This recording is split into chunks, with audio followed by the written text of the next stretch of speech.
These are all things that you do to protect yourself. So at least when you go to court, you say that, well, we have done all the trainings, we have done all the policies. It's really, really unfair that we are being held responsible. My name is Liaw. I'm an employment lawyer and a principal at Liaw Chambers.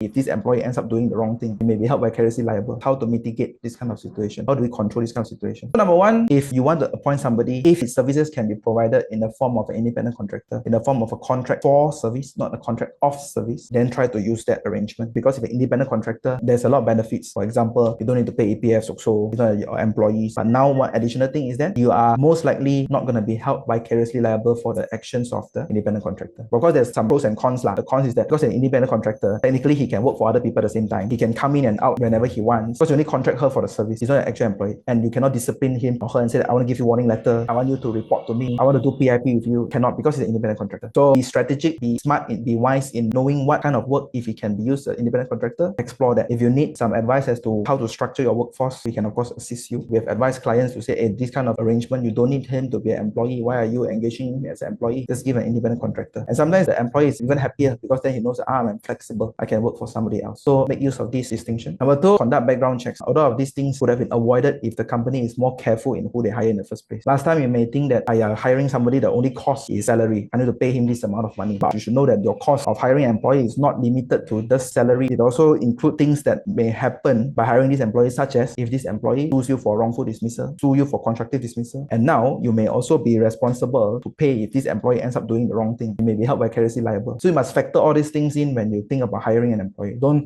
it's just a few thousand ringgit to hire somebody, so I just hire. There may be additional costs when things go wrong. For example, this kind of situation. So think about that. Be extra careful, spend more money, spend a bit more time when you recruit somebody. Number three, having regular trainings for employees. Tell them very clearly what is acceptable, what is not acceptable. Implement very clear workplace policies, what can be done, what cannot be done. Don't let them have the misunderstanding that as long as they are doing something beneficial for the company, they can do the wrong thing or they can breach certain rules or breach certain law because I'm doing my best for the company. No such thing. Because when things go wrong, at the end, the company is the one that may be even held liable and be sued. So you must have very clear trainings and clear policies. Tell them what you can do, what cannot do. And normally in the contracts and in the handbooks, I will also, for my clients, state very clearly that if you breach those rules, you should be liable, you should be responsible for any losses that arise from it, including sometimes indemnify the company. If the company end up being sued, yes, the court will say that you are responsible, the company is responsible, but we have another contract clause, contract agreement to say that if the company is found responsible, you will also pay for the part of the company because you are the one that do the wrongdoing. So the court will order company responsible, employee responsible, but behind the scenes, the company will sue the employee and say, hey, you pay for my part, because under your employment agreement, say clearly that if you do this wrong thing, you will indemnify us, you'll pay for our part. So these things should be in your contract and your policies. Very important for you to control your own risk, because at the end of the day, it's not your fault. Because to a certain extent, it's your fault because you're the one that hired this employee. That's why it goes back to the previous point, be careful with who you hire. And sometimes in court, you also can seek indemnity and contribution. This is what I mentioned earlier. Other than having those clauses, sometimes you also want to sue the employee to say, because of you, we get vicariously liable, so I also want you to pay for my part. So I ask you to indemnify us or contribute to the losses, to the amount that we need to pay. Then don't forget that every case, vicarious liability is always decided on its peculiar facts. So if you really get dragged into a lawsuit for some actions of employees, the first thing is, of course, to try to use all these points to detach yourself from the actions of the employee. He did this without my instruction. He is not a full-time employee. He's only an independent contractor. What he did is so not connected with the work. He did it outside of working hours. He did it without our authorization. What he did is not during his employment. It has nothing to do with his employment. We will put up all these arguments to try to cut off and say that this employee, only he himself be responsible for his actions, not us. We shouldn't be dragged into these things. And that's why you include things that, oh, we already give training and say that you must not do this. We have clear policies that you cannot do this. These are all things that you do to protect yourself. So at least when you go to court, you say that, well, we have done all the trainings, we have done all the policies, we have structured all the relationships so clearly that it's really, really unfair that we are being held responsible. So these are the things that we do way earlier before things end up in court.